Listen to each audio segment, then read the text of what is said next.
Dear aspirants, ये हमारा इसका 76वां क्वेश्चन अब कंटिन्यू होने वाला है। इससे पहले हम 75 क्वेश्चनों को कवर कर चुके हैं, जिसका लिंक आपको डिस्क्रिप्शन में मिल जाएगा। तो आइए शुरुआत करते हैं इस क्वेश्चन से।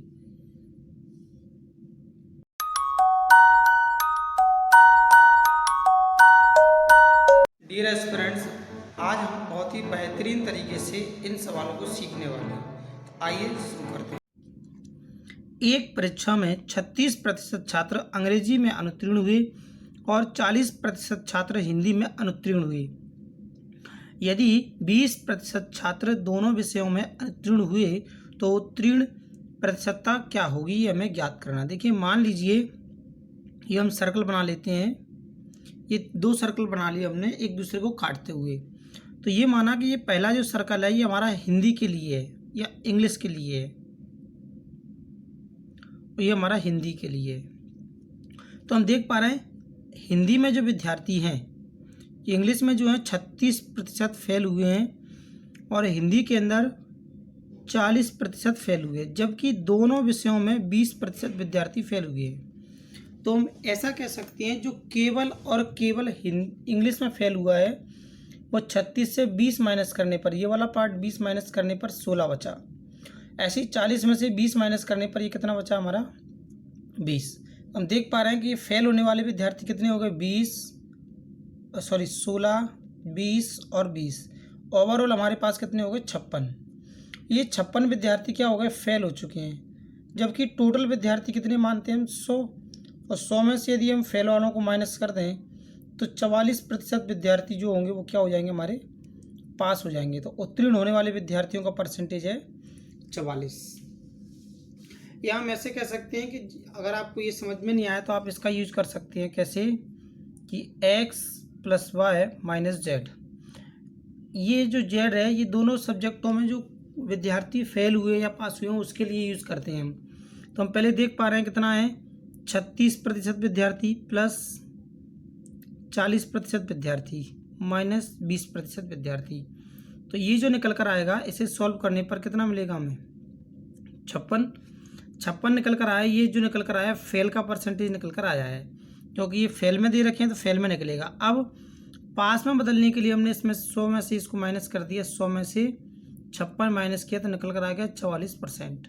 तो आपका आंसर आ गया कितना 44%।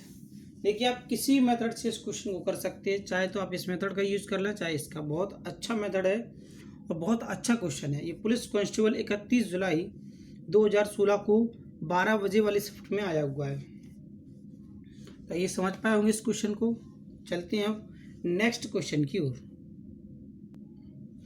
क्वेश्चन में गिवन है कि एक व्यक्ति अपने वेतन का 75% खर्च करता है, उसके वेतन में 20% की बढ़ोतरी हुई और उसने अपने खर्चे को 10% बढ़ा दिया। उसकी बचत में कितने प्रतिशत की बढ़ोतरी हुई, ये हमें ज्ञात करना है। देखिए, कोई व्यक्ति यदि पैसा कमा कर लाता है तो उसकी दो ही गतिविधियां करता है। क्या कि सबसे पहले वह इनकम कमा कर लाएगा, आय जब कमा कर लाएगा तो व्यय करेगा प्लस बचत करेगा। यही दो गतिविधियां हैं। वही तीसरी गतिविधि क्या होती है, धन का नाश होता है। यदि आपने उपयोग नहीं किया, दान नहीं किया तो क्या होगा, नाश होगा। लेकिन यहाँ हमें इसका यूज नहीं करना है। हम इतना जानते हैं कि कोई व्यक्ति अगर 100 रुपये कमा कर लाया होगा और उसने 75% खर्च किया, यानी 75% खर्च कर दिया, तो 25 रुपये की उसने बचत की होगी। यहाँ तक क्लियर है। अब नेक्स्ट आगे बोला गया, क्या बोला गया कि उसके वेतन में 20% की बढ़ोतरी हुई, यानी उसका जो वेतन है 20% बढ़ गया, यानी 20 रुपये बढ़ गया। कितने पर, 100 पर। तो उसने सोचा कि खर्चे में क्यों ना वृद्धि कर दी जाए। तो खर्चे में भी उसने कितने की वृद्धि कर दी, 10% की। तो 75 का 10% निकाला गया तो ये आ गया 7.5 रुपये। तो हम देख पा रहे हैं पहले की तुलना में 7.5 रुपये ज़्यादा खर्च कर रहा है, 20 रुपये ज़्यादा कमा रहा है। तो इन दोनों का जो अंतर होगा वो किसके बराबर होगा, 12.5 रुपये की, क्योंकि इन दोनों को जोड़ने पर इसके बराबर होना चाहिए। इतना क्लियर है। अगर हम इतना समझ पाए तो हम ये जान पा रहे हैं कि 12.5 रुपये उसकी इनकम ज़्यादा होने लगी। क्या होने लगी, ज़्यादा। ये सब हम कुछ ज़्यादा वाला लिख रहे हैं, ठीक है। तो हम देख पा रहे हैं 12.5 रुपये की इनकम ज़्यादा होने लगी, कितने पर, 25 पर। और गुणा कर दिया गया 100 से। तो इसे सॉल्व किया, 12.5 से इसको 2 बार काट दिया, 2 से इसे काट दिया, आंसर आ गया 50%। उसकी जो इनकम है उसमें 50% की वृद्धि हो चुकी है, जो कि ऑप्शन नंबर 3 पर गिवन है।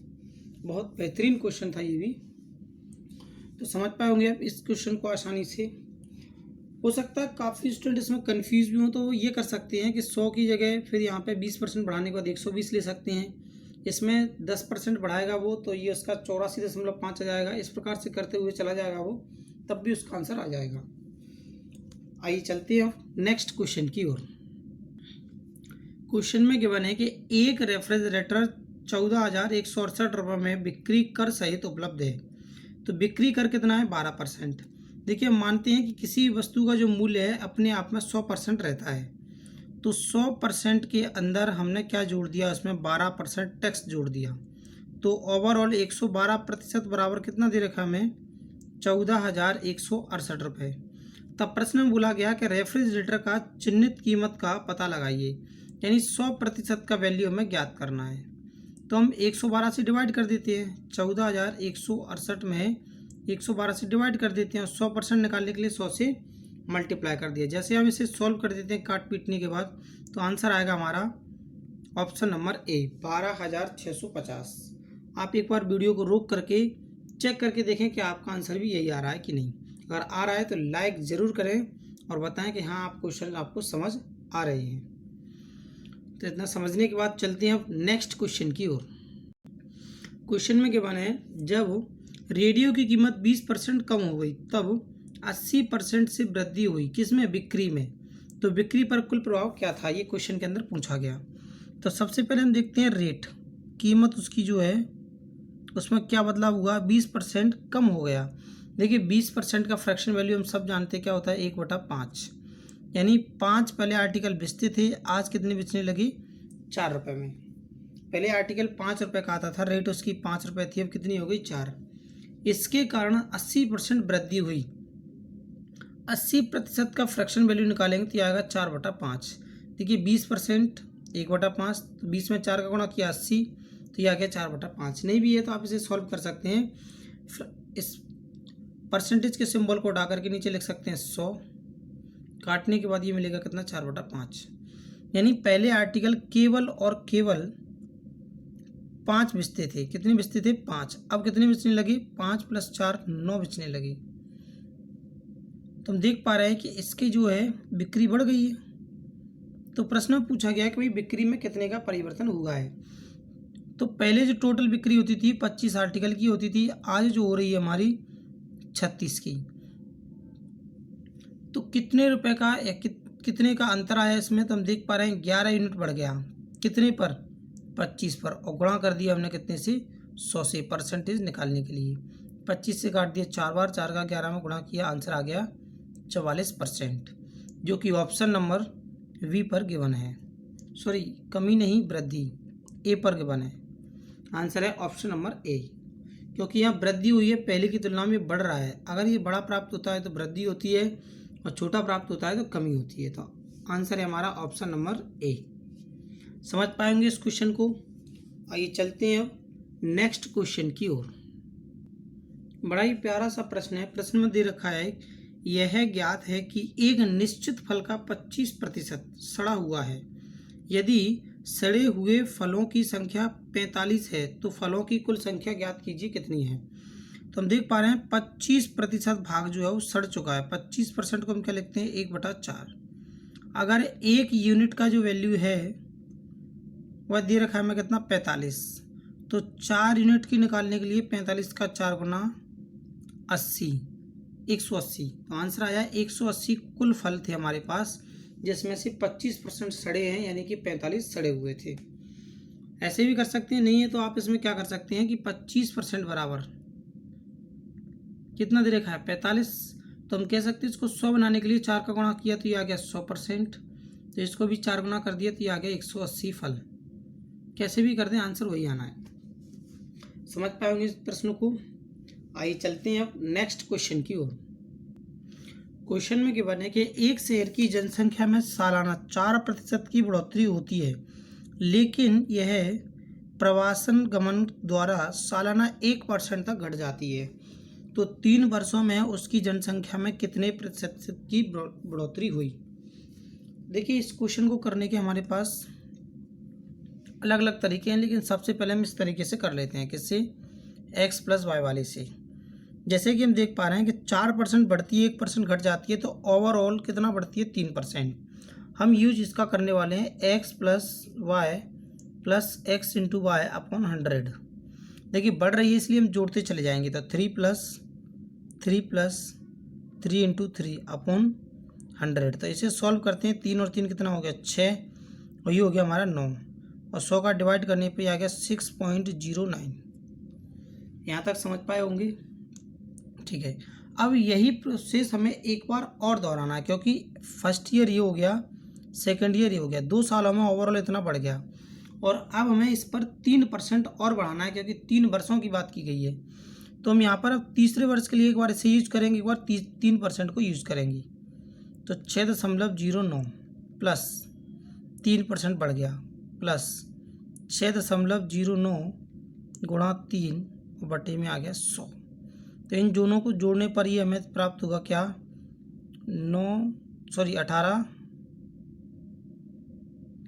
जोड़ना है नहीं, तो ये आ गया हमारा कितना? 9.09 प्लस इसका गुणा करने पर ये देगा हमें कितना? 27.18 और बटे में 100 से जैसे हम डिवाइड करते हैं तो ये देगा 0.09 प्लस 0.1827। इस पूरे को यदि हम जोड़ दें तो ये देगा हमें 9.18 और 9 कितना हो गया? 27, और ये 27, यानी 2727। तो हम यहाँ तक पहुँच पाए। तो इस पूरी बात को हम क्या लिख सकते हैं? ओवरऑल 9.3% लगभग में, क्योंकि 2727 आ रहा है हमारा बार बार, और ये 5 से बड़ी संख्या मिल रही है हमें, तो इसको हम क्या लिख सकते हैं? 3 लिख सकते हैं, 0 मान सकते हैं, बड़ी संख्या मानेंगे तो। इसीलिए ओवरऑल हम क्या कर सकते हैं? इसको 9.3% बोल सकते हैं। तो इस क्वेश्चन का जो हमारा आंसर आया है वो करेक्ट आंसर है ऑप्शन नंबर सी। समझ पाए होंगे इस क्वेश्चन को। अगर हम इस क्वेश्चन को 100 मानकर करते हैं तो ये थोड़ा सा लेंदी ज़्यादा हो जाएगा, और इस प्रोसेस में टाइम भी ज़्यादा लगेगा। करेक्ट आंसर हमारा ऑप्शन नंबर सी। आइए चलते हैं नेक्स्ट क्वेश्चन की ओर। क्वेश्चन में क्या बने कि अनिल की आय का 60% व्यय है। इस पैटर्न के क्वेश्चन को हम पहले कर चुके हैं, तो लेकिन थोड़ा सा आगे का प्रश्न है। ये क्या है कि यदि व्यक्ति इनकम करता है तो उसके बाद एक्सपेंडिचर करेगा, खर्चा करेगा, प्लस बचत यानी सेविंग करेगा। तो हम देख पा रहे हैं क्वेश्चन में गिवन है क्या कि उसकी आय 10% बढ़ने पर कितना वृद्धि हो जाती है? खर्चे में 2700 रुपये की वृद्धि हो जाती है, तो लेकिन खर्चा उसका 75% चला जाता है। अगर कोई व्यक्ति 100 रुपये कमा कर लाता है सबसे पहले और 60 रुपये खर्च कर देता है, तो उसकी जो बचत हुई वो कितनी हुई? 40%। लेकिन उसके इनकम में 10% की वृद्धि होती है। कितने की? 10% की वृद्धि होती है। तो उसका खर्चा कितना हो जाता है? 2700 रुपये बढ़ जाता है, लेकिन खर्चा जो हो रहा है वो कितना हो रहा है? 75% हो रहा है। तो इस राशि का, किसका? 110 का हमें 75% निकालना पड़ेगा।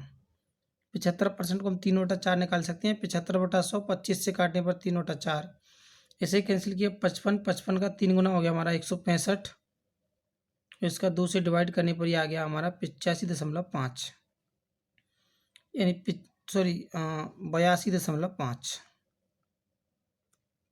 82.5, 2 से डिवाइड करने पर। तो यहाँ तक हम समझ पाएंगे कि हमें खर्चा मिल चुका है पहले की तुलना में नया भी। ये हमारा पुराना खर्चा था, ये हमारा नया खर्चा है। तो हम देख पा रहे हैं कि इन दोनों में जो अंतर हुआ है, वो हुआ है 22.5 यूनिट का। इतने का खर्चे में अंतर आया है, या परसेंटेज मान सकते हैं, परसेंटेज मान लीजिए आप, तो परसेंटेज का। तो इतने प्रतिशत बराबर हम देख पा रहे हैं कितने का अंतर है? 2700 रुपये का। तो ये आ गया हमारा 2700। हमें निकालना है इसकी मूल आय। मूल आय कितना माना है हमने? 100। तो 100% या 100 यूनिट, 100% मान लेते हैं, 100%। तो हम देख पा रहे हैं 2700 यदि इसको नीचे भेज देते तो ये आता 22.5 गुणा 100। इस पॉइंट को हटा देते, इसके लिए 10 और आ जाएगा। फिर 25 से यदि हम कैंसिल आउट कर दें इसे तो ये जाएगा 9 बार और ये जाएगा हमारा 4 बार। फिर 9 से डिवाइड करने पर ये कितनी बार जाएगा हमारा 3 बार 0 0। अब इसका और इसका गुणा कर देते हैं, ये निकल कर आएगा हमारा कितना 12,000 रुपये की राशि। यानी ऑप्शन नंबर बी इसका करेक्ट आंसर है। तो हम समझ पाएंगे इस बातों को कि इसको किस प्रकार से सॉल्व किया गया है। मेन समझने वाली बात यहाँ थी, ये 100, 40, 100, 60 और 40 ये सभी को समझ आई होगी, लेकिन इनकम उसकी 10% बढ़ गई है तो हमने कितना लिखा है 110। और अब जो खर्चा हो रहा है वो कितना हो रहा है 75%। तो इस राशि का 75% यहाँ लिखा गया और इन दोनों खर्चों में जो अंतर है वो कितने रुपए का है 2700 रुपये का। केवल इन दोनों के अंतर के बराबर लिख दिया हमने 2700 रुपये को।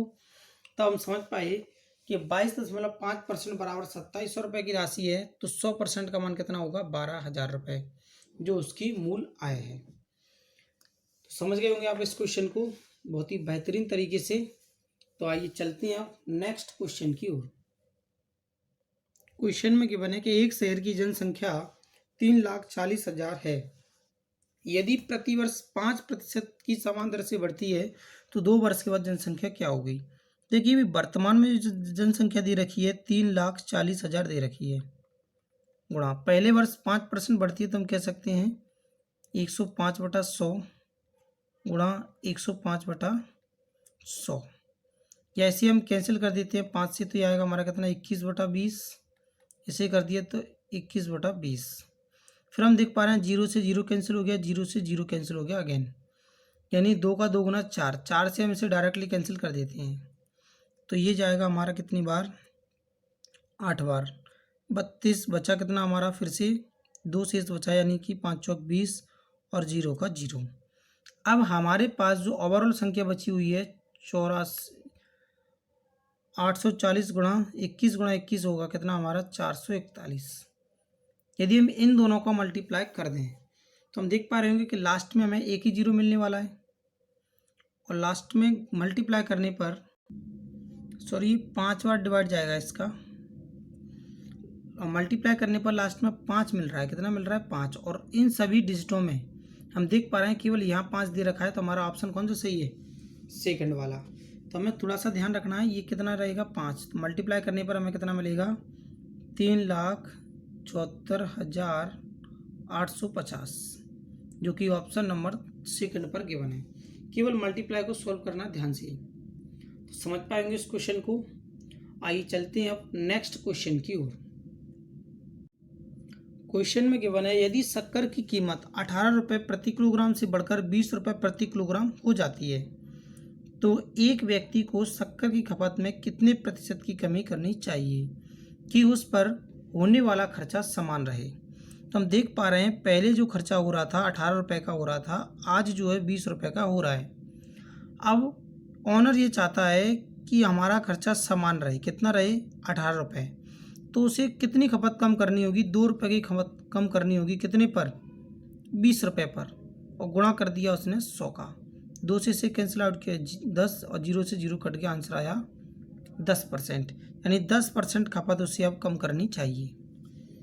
समझ पाएंगे इस क्वेश्चन को। आइए चलते हैं नेक्स्ट क्वेश्चन की ओर। क्वेश्चन में गिवन है आपको कि एक अनाथालय में 520 संस्थावासी हैं, लड़कियों की संख्या ज्ञात करें जो लड़कों की संख्या का 30% है।